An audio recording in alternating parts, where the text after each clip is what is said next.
$1.2 million की annual salary यानी 30 करोड़ रुपए मिल रहे हैं सिर्फ इस लाइट हाउस को गार्ड करने के। क्या आप में हिम्मत है ये जॉब करने की? आपका कोई बॉस नहीं होगा जो नजर रखेगा आप पे जब आप यहाँ काम कर रहे होगे। जब दिल करे आप आराम से सो सकते हो, आराम से उठो, व्यू एंजॉय करो, फिशिंग करो। आपका काम ये होगा सिर्फ ये मेक श्योर करना कि लाइट हाउस के ऊपर वाली लाइट सही से काम करती रहे। बस यही काम है। 30 करोड़ रुपए मिलेंगे सिर्फ एक लाइट को देखने के लिए कि वो सही से काम करती रहे। लेकिन अनफॉर्चुनेटली अच्छी खबर यही खत्म होती है और बुरी खबर ये है कि ये दुनिया की सबसे खतरनाक जॉब है, जुमान लाइट हाउस को गार्ड करना, क्योंकि ये समंदर के बीचों बीच है। इससे पहले आप लोग इस जॉब के लिए अपनी सीवियां भेजो। ये बात भी सुन लो कि आपसे इधर कोई बंदा भी बात नहीं करेगा, हर तरफ लोनलीनेस होगी। और सबसे खतरनाक बात तो ये है कि इस एरिया में बहुत ज्यादा गंदे तूफान आते हैं और जो तूफानी लहरें होती हैं वो तो 10 मीटर ऊपर तक टकराती हैं टावर से। इस जॉब में जान जाने का भी खतरा हो सकता है। ये पिक्चर ली गई थी रेस्क्यू ऑपरेशन करते हुए। यहाँ पर साफ देखा जा सकता है कि लाइट हाउस का कीपर किस तरह तूफान से घिरा हुआ है। अगर ये तूफानी लहरें पूरे तरीके से लाइट हाउस को कवर कर लेती तो उसकी जान को भी खतरा हो सकता था। ये सब जानने के बाद आप में फिर भी हिम्मत है इस जॉब को अप्लाई करने की। वैसे इस अजीबोगरीब जॉब को देखने के बाद आपके जहन में भी ये सवाल आ रहा होगा कि इस लाइट हाउस को बनाया ही क्यों गया है और ये बात क्यों जरूरी है कि लाइट हाउस की लाइट हमेशा जलती रहनी चाहिए। इस चीज के लिए देखना पड़ेगा कि लाइट हाउस की शुरुआत कैसे हुई। तो ये बात है एंशिएंट जमाने की,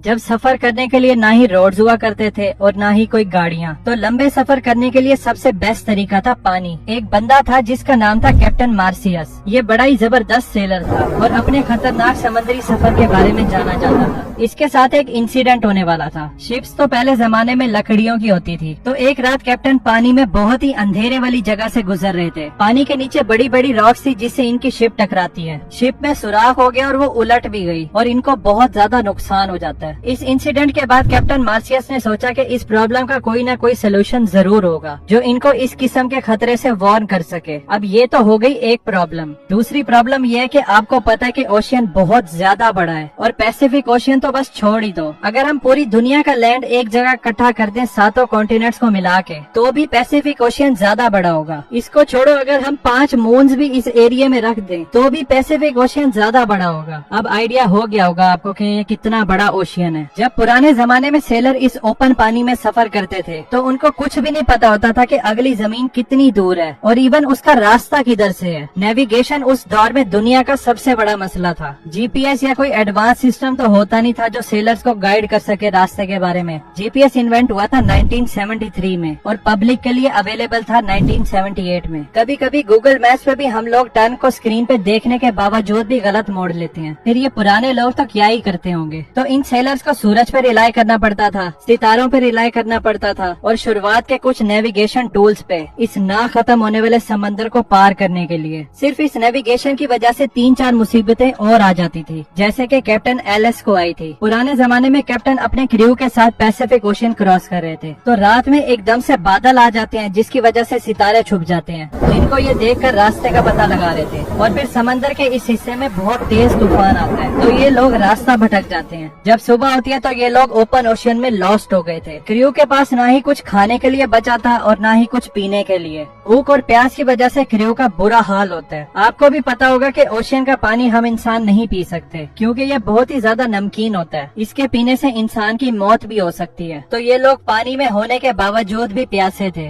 बहुत सारे क्रू मेंबर्स मर गए थे। कैप्टन को बहुत मुश्किल से लैंड मिला था और फाइनली ये लोग वहाँ पर जाकर स्टॉप करते हैं। अब दुनिया के सबसे पहले लाइट हाउस की शुरुआत होने वाली थी। इजिप्ट में मेडिटेरेनियन सी के साथ था एंशिएंट सिटी ऑफ अलेक्जेंड्रिया। वहाँ का रूलर था फेटोलमी II फिलाडेल्फियस। इसका किंगडम उस टाइम एक प्रॉपर हब था ट्रेड कल्चर के लिए। लेकिन इस किंगडम के लिए सबसे बड़ा मसला था इसकी लोकेशन। अगर आप इस पिक्चर को गौर से देखें तो शहर के किनारे पे जाने के लिए यहाँ से गुजरना पड़ता था और इसके साथ में देखें कि कितने सारे पत्थर हैं। जब ट्रेड करने वाली शिप रात के टाइम इस जगह से तेज रफ्तार से गुजरती थी तो ये पानी के नीचे नोकदार पत्थरों से टकराती थी। ये शिप्स डूब जाती थी और इनके कार्गो भी जाया हो जाते थे जिसकी वजह से इनके किंगडम को बहुत ज्यादा नुकसान हो रहा था। किंग पेटोलमी ने अपने किंगडम की मैरीन ट्रेड रूट की सेफ्टी के लिए उस टाइम के एक्सपर्ट और ब्रिलियंट आर्किटेक्ट सोस्ट्रेटस ऑफ सिनिडस को बुलवाया। आया और उनसे इसके सोल्यूशन के लिए मदद मांगी। दोनों ने मिलकर बहुत ही जबरदस्त प्लान बनाया, एक रोशनी के बड़े से मीनार को बनाना जो शिप्स को गाइड किया करेगा सेफ्टी की तरफ, और साथ ही इनको वार्न भी करेगा पानी के लहरों के नीचे मौजूद खतरे से। डिटर्मिनेशन के साथ सोस्ट्राटस काम शुरू कर देते हैं, लेकिन इनको ये नहीं पता था कि जो चीज ये बना रहे हैं वो one of the greatest engineering Marvel बनने वाला है एंशिएंट वर्ल्ड का।